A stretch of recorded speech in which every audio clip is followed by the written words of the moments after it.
recibimos en esta ocasión a un gran maestro. Nosotros, sus exalumnos del grupo UNAPEX, lo describimos como un ser lleno de luz, apasionado por la observación y el valor del aprendizaje que nos dejan las experiencias de vida. Walter nos transmite sus conocimientos con una gran generosidad. Verlo y escucharlo nos da serenidad. Se conecta con la reflexión profunda. Excelente facilitador que sabe esperar el tiempo necesario para que cada uno encuentre su camino. No lleva a otros donde él no ha estado primero, nos dice. Gracias, compañero de aventura y de ruta, en este fascinante mundo de impactar positivamente la vida de las personas. Compártenos entonces, te damos la bienvenida, mi querido Walter, y abro este espacio para ti, pidiéndote primero que nos describas quién es Walter Lema y qué es ese mundo interno que nos vienes a compartir el día de hoy. Bienvenido. Bueno, muchas gracias, Chío, por esta hermosa introducción, por esta invitación a este espacio tan lindo que creaste.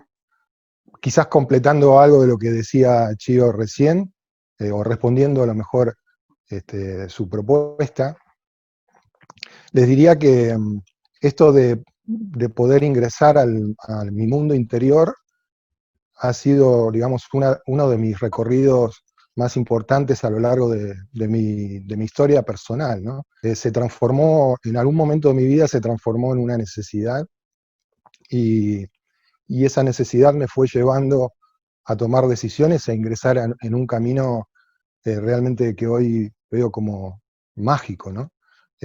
Esta posibilidad que tengo hoy de, por ejemplo, encontrarme con ustedes y compartir desde este pequeño rinconcito del espacio y tiempo algunas de las cosas que para mí son realmente muy trascendentes, es un regalo, ¿no? Un regalo de la vida.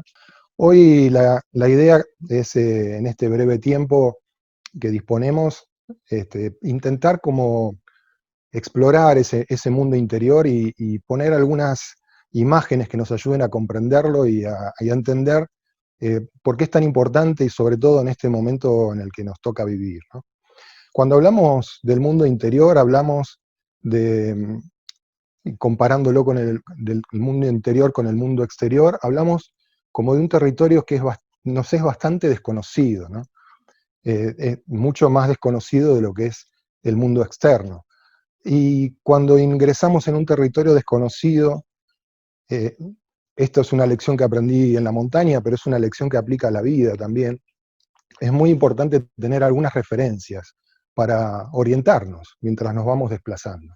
Hoy quiero compartir con ustedes algunas referencias, algunas que vienen del pensamiento de Oriente y otras que vienen del pensamiento de Occidente, ¿no? Que son dos corrientes que me han atravesado a lo largo de mi vida y de mis búsquedas. Quisiera compartir primero una primera frase o reflexión que nos trae Lao Tse. Lao Tse, hace 2500 años atrás, nos decía que el Tao que puede ser nombrado no es el verdadero Tao. Lao Tse se refería al Tao en un sentido muy profundo, como esa realidad subyacente a todas las realidades que podemos pensar.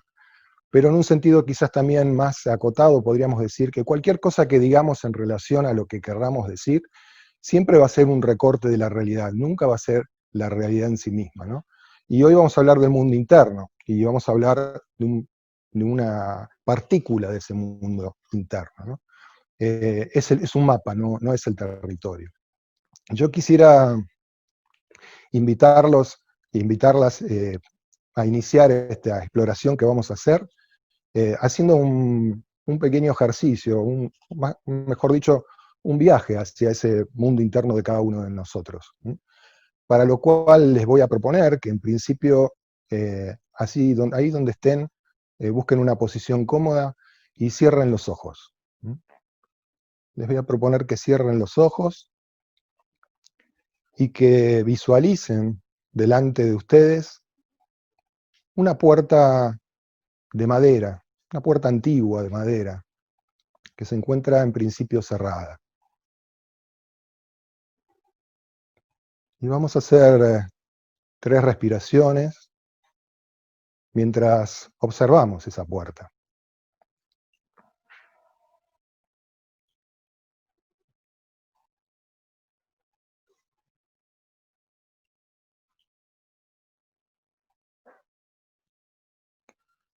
Les propongo que ahora, manteniendo los ojos cerrados, abramos esa puerta y nos vamos a encontrar del otro lado con un escenario geográfico, que es un escenario de montañas, en la estación de la primavera.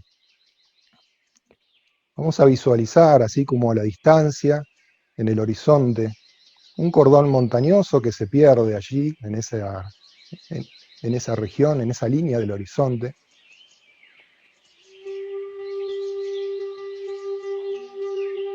Nosotros nos encontramos en una especie de peñasco, de lomada, desde el cual podemos tener una perspectiva y observar hacia adelante y hacia abajo un valle con colores verdes, intensos. Encontramos que en ese valle hay un río que va llevando sus aguas de izquierda a derecha en nuestra perspectiva. Observamos que hay aves volando en ese valle.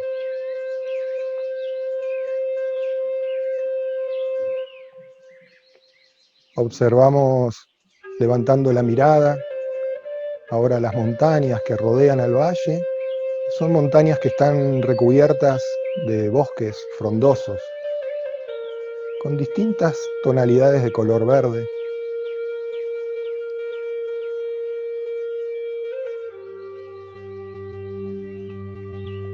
Levantamos aún más la mirada y observamos un cielo azul, intenso, con algunas nubes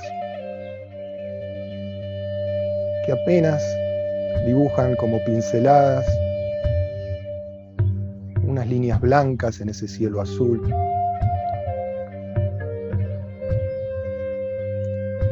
Sentimos la brisa fresca de la montaña en el rostro, como una caricia.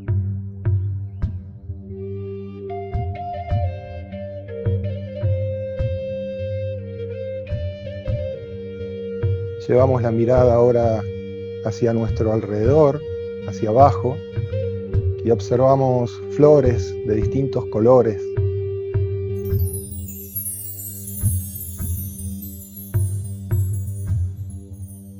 Y mariposas que van volando por encima de ellas.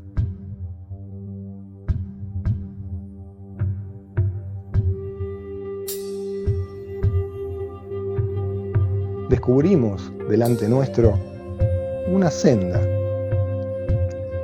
que va hacia adelante y que parece como internarse hacia abajo en dirección al valle. Y empezamos a recorrer esa senda.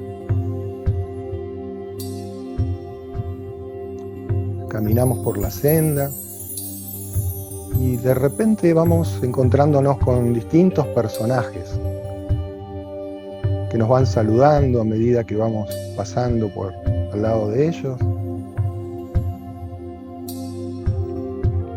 Respondemos ese saludo con un gesto, con una mirada.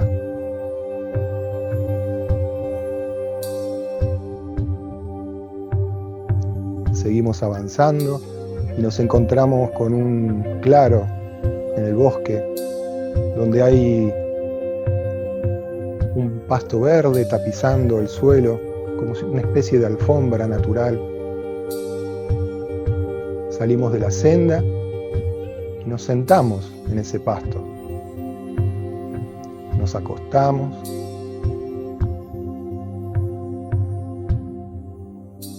Y lentamente vamos observando hacia arriba ese cielo azul y las nubes que van pasando lentamente por encima nuestro.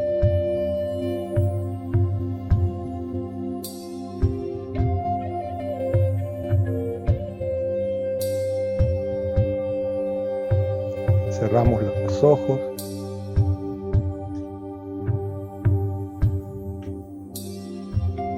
Y ahora cuando les diga que los vamos a volver a abrir, vamos a abrir y vamos a tomar contacto nuevamente con la pantalla, con esta imagen en este tiempo presente. Abrimos los ojos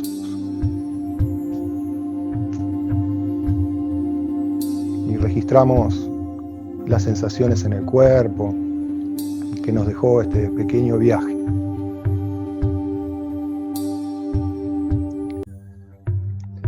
Este viaje que hicimos es un viaje a nuestro mundo interior.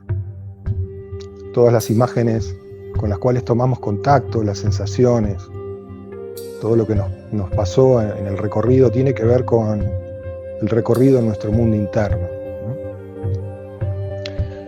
Esta idea de que observamos y vemos una línea en el horizonte y estas montañas como que terminan en ese horizonte, es algo que nos sucede cuando intentamos ingresar en nuestro mundo interno.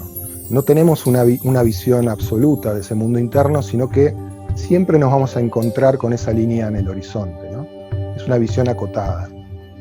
Algo que también nos va a suceder es, por ejemplo, como recién observamos el río, ¿no?, pasar por adelante nuestro, pero no sabemos el origen de ese río, no sabemos de dónde vienen esas aguas y probablemente tampoco sepamos a dónde van, a dónde desembocan. No lo podemos ver en ese momento. Y esto es lo que nos pasa con nuestros pensamientos. A veces los observamos y no sabemos de dónde vienen y no sabemos a dónde van, pero sí los podemos ver en ese momento, ¿no? También observamos la copa de los árboles, ¿no?, como en esa envoltura en las montañas. Y no podíamos ingresar a la profundidad de ese bosque, no podemos ver qué es lo que hay debajo, ¿no? Nos es difícil ver cómo está formado el sotobosque, y mucho más difícil aún el poder ver cuáles son las raíces de esos árboles. Y esto es lo que nos sucede en general con nuestro mundo emocional. Nosotros podemos como tomar contacto con la superficie de nuestras emociones, con las emociones que están como en la piel, pero en muchos casos esas emociones son consecuencia de otras emociones que están en la profundidad, ¿no? Y no podemos acceder tan fácilmente a ese conocimiento. También nos pasó que nos encontramos con personajes, ¿no?, en el recorrido. Y en nuestro mundo interno hay personajes que nos habitan. Hay voces que escuchamos, voces que nos dicen, no, vas bien, esa es la senda que tenés que seguir, así que seguí por ahí, que vas bien, vas a buen ritmo, ¿no? Y de repente nos encontramos quizás con otra voz que nos dice, no, si seguís yendo para allá, ya sabés a dónde terminás, porque siempre te pasa lo mismo, no hay una vez que camines por esta senda y que no te tropieces, no hay una vez que no te pierdas. Habrá voces que nos dicen, no, tenés que ir hacia el este, y voces que nos dirán, no, ni loco vayas al este, ¿sí? Fuiste al este y sabes que del este vienen las tormentas, tenés que ir hacia el oeste, ¿no? Estos personajes están dentro nuestro, estas voces están dentro nuestro, ¿no? Y algo que también a veces nos sucede es que vamos caminando por la senda y de repente la senda se cierra, ¿no? La vegetación se cierra y nos cuesta mantener el rumbo, y a veces tenemos como que ir, ¿no?, y hacer toda una vuelta para poder intentar mantener ese rumbo. Pareciera como que hubiera determinadas regiones de nuestro mundo interno que están como prohibidas, ¿no?, que están al menos con ciertas restricciones para poder entrar.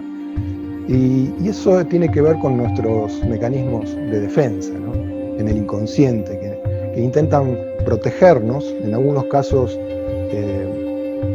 positivamente y en otros casos quizás no tanto, de que ingresemos en determinadas regiones de nuestro mundo interno, ¿no? Algo que podemos decir en relación al mundo interno, que es en relación quizás a este viaje que les propuse, es que es un mundo que tiene, digamos, como un universo en sí mismo, ¿no? Y hay una frase también de Lao Tse que les quería compartir, en la cual habla de alguna manera análogamente a lo que estamos diciendo hoy del mundo interno, y dice, el Tao es vacío, imposible de colmar, es intangible, pero tiene formas. Abarca muchas cosas. Es el origen de todos los seres. Parece ser eterno. No se sabe quién lo concibió. Su identidad es un misterio. Y en ese misterio se encuentra la puerta de toda maravilla. Esta frase, bueno, nos dice varias cosas, quizás pueden ir ligando en relación a la experiencia que tuvieron. Pero también en el final, sobre todo, de la frase, lo que nos está diciendo es que en ese mundo interno hay maravillas por descubrir, ¿no? Y quizás este sea como una invitación y una propuesta que intentemos entrar, ¿no? ¿Por qué sería importante para mí o para ustedes, cada uno en su lugar, el entrar en ese territorio y explorar ese territorio, ¿no? Y ahora me voy a referir a algunas referencias que en realidad vienen de Occidente, ¿no? Y concretamente a referencias que nos aporta la neurología cerebral, ¿no? Estos avances extraordinarios que tuvimos en los últimos años. Y una de las cosas que nos están diciendo los científicos, ¿no?, en relación a esto es que todo lo que observamos y todo lo que experienciamos, todo lo que vivenciamos en el afuera, primero fue creado en el adentro. Esto que les digo, esta afirmación, lo que está diciendo es, por ejemplo, que esta imagen que ustedes están viendo quizás de mí, no es una imagen que se encuentra en el afuera, es una imagen que ustedes están creando en el adentro, ¿no?, y que luego es proyectada hacia el afuera, ¿no? Vamos a repasar un poquito cómo es nuestro sistema perceptual, para tratar de entender cómo puede ser esto, ¿no? Nuestra forma de percibir el mundo exterior es a través de los sentidos, son como sensores que captan determinados rangos de información, y esa información, supongamos que estamos hablando de una imagen, ingresa por nuestros ojos y es transmitida por el nervio óptico hasta una zona, digamos, de nuestro cerebro que se llama tálamo. Ese tálamo lo que hace es recibir la información de los distintos sentidos, de los 5 sentidos, y la traduce en un lenguaje que podríamos llamar, entre comillas, y que me perdonen los neurólogos, el lenguaje del cerebro, que es un lenguaje que el cerebro puede interpretar, porque cada uno de los sentidos tiene un lenguaje diferente. Entonces, desde el ojo va hacia el tálamo, y desde el tálamo va hacia un lugar en el cerebro que los científicos han descubierto, que se llama la corteza visual, que se encuentra atrás, en la zona posterior del cráneo. Y ese es el lugar en el cual las imágenes se elaboran, se crean. ¿Y cómo lo hace la corteza visual? Toma la información que viene de afuera y la compara con información que ya tiene guardada en el adentro. Esa información puede estar, por ejemplo, en la zona del hipocampo, que es donde está el almacenamiento de la memoria, ¿no? Y lo que hace es comparar la información que tiene guardada con la nueva información e intenta buscar una correspondencia. Cuando aparece la correspondencia, se conforma la imagen y esa imagen se proyecta. Uno podría decir, ¿dónde se proyecta? Se proyecta, podríamos decir, como en el fondo de nuestra mente. Todo esto sucede a una velocidad tan alta que nosotros no tenemos forma de percibirlo, y lo que observamos es el resultado final. Lo que observamos es la proyección. Para poder entender esto, podríamos pensar que tenemos 2 o 3 personas observando el mismo fenómeno en el mundo externo, y cada una de esas personas podría estar observando algo diferente, y estar interpretando algo diferente, y estar respondiendo de una manera diferente a ese acontecimiento. Esto lo que nos dice es, bueno, ¿cuál es la realidad? ¿Cuál de estas 3 realidades es la realidad, ¿no? Esto quizás me trae a la frase famosa de la escritora Anaïs Nin, la escritora francesa del siglo XVII, que dice que en realidad no vemos el mundo como es, sino que vemos el mundo como somos. Lo que vemos del mundo está totalmente impregnado de nuestra subjetividad. Y esto significa de que cuando veo al mundo, estoy viendo a través de los ojos de mi subjetividad. Entonces, nunca voy a lograr ver el mundo como es en realidad. porque está filtrado por los ojos, primero por mi percepción, segundo por mi interpretación, por mi memoria, por las imágenes que yo tengo guardadas allí. Todo influye en la conformación de la imagen. Y desde lo que observo está lo que siento, y desde lo que siento está cómo respondo. Y desde eso son los resultados que obtengo en mi interacción con el mundo externo, ¿no? Esto es lo que nos dice, en cierta forma, nos trae una buena noticia y una mala noticia, ¿no? Vamos a empezar por la mala, así terminamos con la buena y nos quedamos un poco más contentos, ¿no? La mala noticia es que la realidad que cada uno vive en su día a día es una realidad en la cual somos copartícipes, al menos, ¿eh? Es una realidad que creamos, ¿eh? Y que tiene que ver con nuestra subjetividad. Somos responsables de la realidad que creamos. Digo mala noticia en el sentido de que me tengo que hacer cargo, ¿eh? Que de las cosas buenas, y me tengo que hacer cargo sobre todo de las cosas que no son tan buenas, de lo que me pasa, ¿no? La buena noticia es que en la medida que me hago cargo, en la medida que me doy cuenta cómo la creo, esa realidad, puedo cambiarla. Hay una imagen que, hablando de imágenes, ¿no? Hay una imagen que es interesante como de traer para representar todo esto, y es como si nosotros estuviéramos en este momento estoy en la sala del cine, ¿no? Sentado en mi butaca observando la proyección de una película. En el cine hay una sala de proyección, y hay una persona allí que se llama el proyeccionista. Acéptenme esta palabra, la busqué hoy, la googleé para ver cómo se llama, esa persona que está ahí, que realmente no tenía ni idea, y bueno, Google me dice que se llama proyeccionistas, aceptemos que se llama así. Y ese proyeccionista está ahí y tiene a su alrededor determinadas películas y determinados géneros, y habitualmente elige esos géneros y esas películas y nos las proyecta. Esto sería como una forma de representar qué es lo que estamos viendo todos los días en nuestra realidad cotidiana. Obviamente que hay elementos que tienen que ver con el mundo externo, porque nosotros captamos información del mundo externo, pero hacemos un recorte de esa información y le impregnamos de nuestra subjetividad. Y ahí es donde nosotros creamos esa realidad.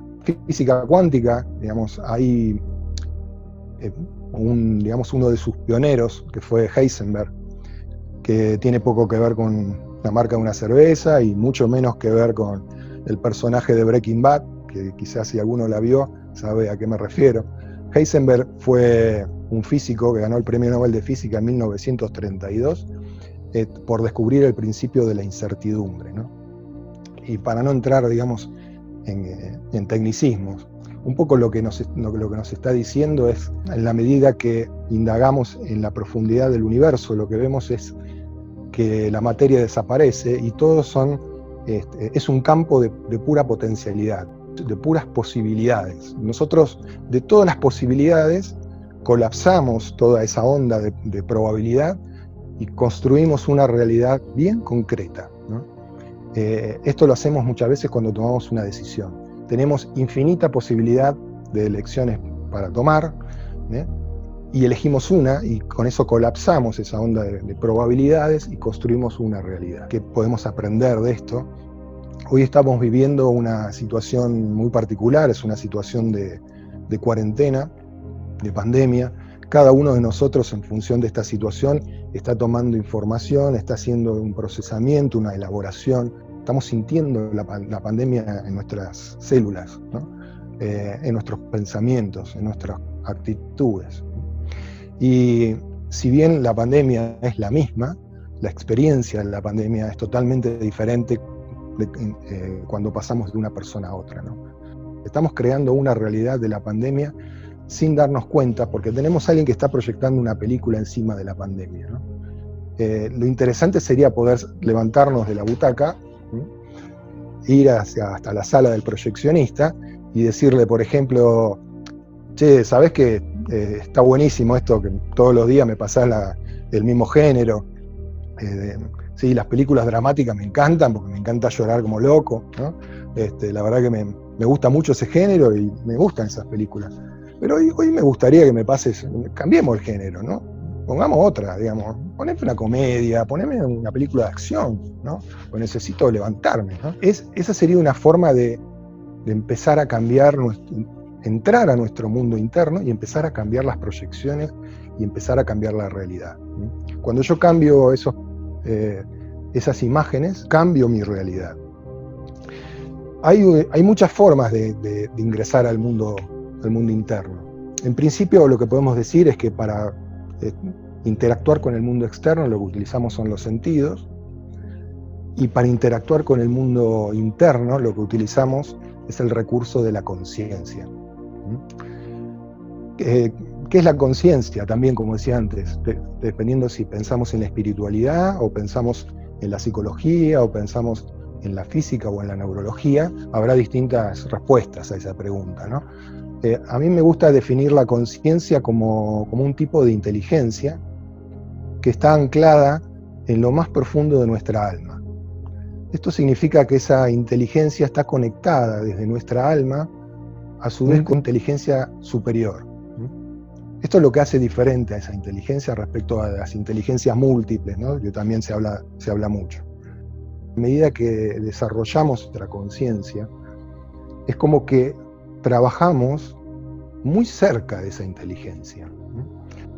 No me da, digamos, este espacio para meterme demasiado en esto que les estoy proponiendo analizar, que es un tema súper amplio, pero significa de que en la medida que yo respondo en función de esta inteligencia, tengo altas probabilidades de éxito, ¿no? Porque me estoy apoyando en una inteligencia muy superior a la mía. También la conciencia se puede definir como el espacio donde ocurre todo el darse cuenta. En la medida que expando mi conciencia, me doy cuenta cada vez más de cuáles son las imágenes que estoy proyectando, ¿no? Me doy cuenta, por ejemplo, y se los dejo como una tarea para el hogar, cuáles son los géneros que les gusta ver en las películas, cuáles son las series que eligen ver en Netflix o donde sea. Esto no es casualidad, ¿no? Hay alguien que está proyectando esas películas, y esa es una primera forma de empezar a ver qué tipo de imágenes estamos creando, ¿no? Porque con esas imágenes creamos toda nuestra realidad, todo está impregnada de eso, ¿no? Hay también diferentes formas de desarrollar esta conciencia. Yo, para ir terminando, me voy a quedar en una especie de resumen que quiero como compartirles, que tiene que ver con fundamentalmente tres pasos o tres etapas. La primera etapa es la etapa en la cual observo toda esa información disponible, primero desconectando el piloto automático, me detengo a observar todo lo que hay alrededor mío y todo lo que me pasa en el interior también, sin emitir juicios. Y aquí está la clave, porque en el momento en el que yo establezco una opinión de lo que estoy observando, en ese momento es como si la corteza visual toma un elemento, digamos, del hipocampo, que tiene que ver con mi subjetividad, y lo impregna. Con lo cual, lo que voy a observar va a estar impregnado de una realidad que tiene que ver conmigo, que no tiene tanto que ver con lo que estoy observando, ¿no? Empiezo a teñir la realidad y empiezo a proyectar la película de siempre. Por eso es tan importante observar sin opinar, ¿no? Por lo menos tomarse ese tiempo y ese espacio. En algún momento, que habrá que ver cuál es, y cada uno tendrá que ir encontrando cuál es, pasaremos a la segunda instancia, y la segunda instancia es la instancia de darle un sentido a esa información que estoy observando. Va a ser un sentido distinto al que le podría dar si estuviera proyectando la película, porque ya hay otros elementos que estoy observando, ¿no? Ese sentido es un sentido mucho más amplio y me puede llevar a una conclusión muy diferente a las que tenía habitualmente. Encontrarle un sentido, a veces lo hacemos a través de la formulación de preguntas. Y una pregunta podría ser, por ejemplo, bueno, ¿para qué está toda esta... me llega toda esta información? Digamos, ¿cuál es el mensaje? ¿Cuál es el aprendizaje? ¿Qué es lo que yo tengo que aprender de todo esto? Para ello voy a observar lo que me pasa laboralmente, familiarmente, lo que me pasa internamente. Y lo que le sigue a esto, en la medida que uno va ejercitando estas dos primeras etapas, es muy probable que llegue un momento en el cual voy a sacar una conclusión que me va a poner en un lugar incómodo. Porque voy a descubrir en esto de buscar sentido, voy a descubrir que hay cosas que tengo que cambiar, que hay decisiones que tengo que tomar, y no son decisiones que me surjan naturalmente. Por eso la tercera etapa, yo la llamo la etapa de la voluntad independiente. Necesito fuerza de voluntad para poder tomar esa decisión, pero necesito además que mi voluntad sea independiente de todos mis condicionantes. Mis condicionantes significa de que mi conciencia me dice, mirá, Walter, estás viviendo esta pandemia y te das cuenta, en esto de que tuviste que parar todo lo que venías haciendo, que hay cosas que no estaban bien, hay cosas que no estabas haciendo bien. Hasta me muestra claramente cuáles son. Entonces yo sé desde mi conciencia que tengo que tomar una decisión, pero todo mi cuerpo y toda mi mente va a tratar de evitar que yo tome esa decisión, porque tenemos como una adicción a las películas que ya conocemos, a los géneros que ya conocemos. Entonces van a intentar como mantenerme en el mismo lugar, ¿no? Por eso necesito una voluntad independiente, independiente de mis condicionantes. Y esto significa que voy a tener que hacer algo que me resulta absolutamente antinatural. Este es un ejercicio y esta es una práctica, digamos, de 3 pasos, simples, pero a la vez sumamente poderosos para transformar tu vida para siempre.